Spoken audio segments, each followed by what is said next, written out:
ولكن ما تعلموه أبنائكم يؤثر علينا، فالتعدي على الآخرين أمر مرفوض جملة وتفصيلا، ونحن نرى في مناهجكم تعبئة متطرفة في كل ورق الآخر، كما نرى في مناهجكم إشعاع الخميس العدواني، لأنها تحافظ على ما يسمونه الجهاد المقدس الذي يولد فكرة العنف والإرهاب عند أبنائكم، فمدارسكم تصنع الإرهاب من خلال بث الأفكار المتطرفة المعادية لنا، وإن كتب الدين الإسلامية الدراسية تحتوي على تحذيرات لأبنائكم من تكوين صداقات معا.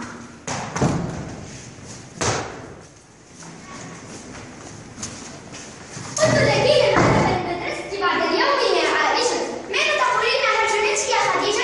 قلت لدينا أن أذهب، هل تفهمين؟ ولماذا؟ أنني أريد أن أصبح إرهابية. إرهابية؟ ما هذا الذي تقولينه؟ ومن قال لك أنك ستصبحين إرهابية؟ ماذا بكما؟ ألم تذهبين المدرسة؟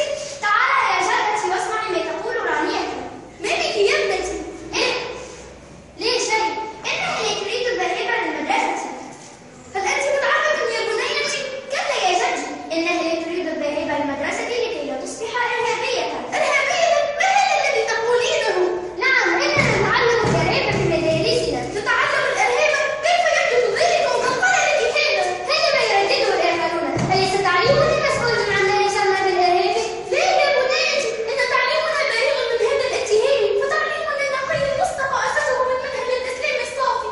أليست هذه المناهج التي تخرج عليها وزراء وسفراء وأساتذة وملايين الخارجين، وما الحصانة التي جعلتهم يصبحون إرهابيين؟ نعم يا بنيتي، إن مناهجنا قائمة منذ مئات السنين، ولا يذكرونها إلا على سبيل الزراعة بها، وصفوها بالجمود والتحجر وعدم القدرة على التأثير، فهل أصبحت إرهابية بين يوم وليلة؟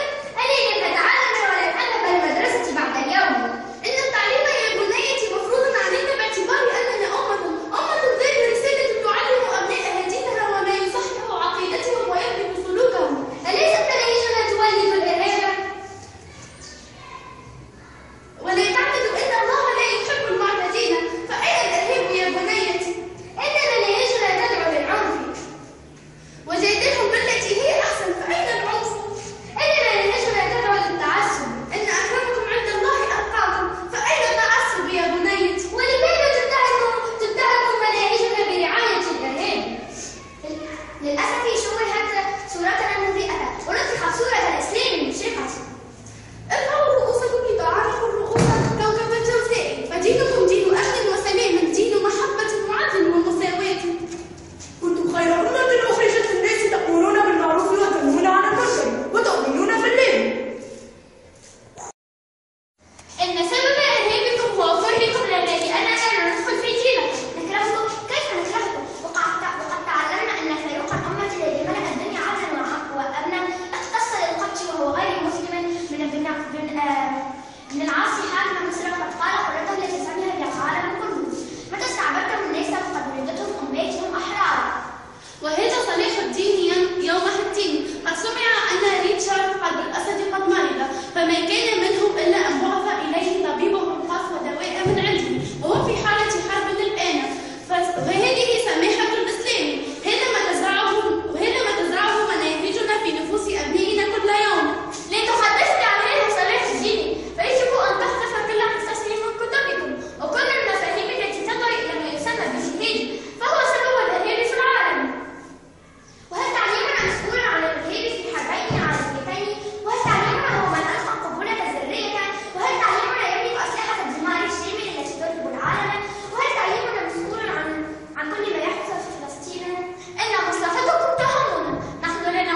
التعليمية بنيت على أساس محدد طابقا لحاجاتنا وحاجة مجتمعنا، وليس لأحد الحق في أن يتدخل في شؤوننا الداخلية أو يولي علينا ما يريد. سيظل تعليمنا ما دام القرآن يتلى ليلا ونهارا، وما دامت السنة موجودة، وما دامت المصادر الإسلامية محفوظة. إن الحضارة لا تقوم على سب الحضارات، إنما تقوم على شتم أشباه الحضارات. سنتأخر لنذهب المدرسة يا عائشة.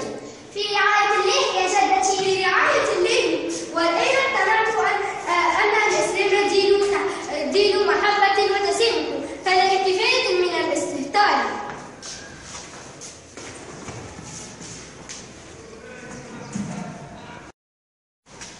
لن يجدي أن نخاطب أنفسنا وأبنائنا بما في الإسلام من مبادئ واحترام. لابد أن نخاطب العالم الآن دون تردد أو تأجيل، ولا نترك الساحة خالية من الدعاية المغرضة للإسلام والمسلمين، وإلا سندفع الثمن غاليا.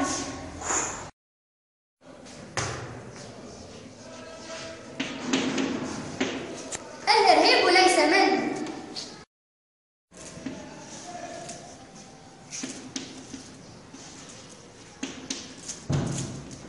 أنا اقتنعت أن الإرهاب لا دين له.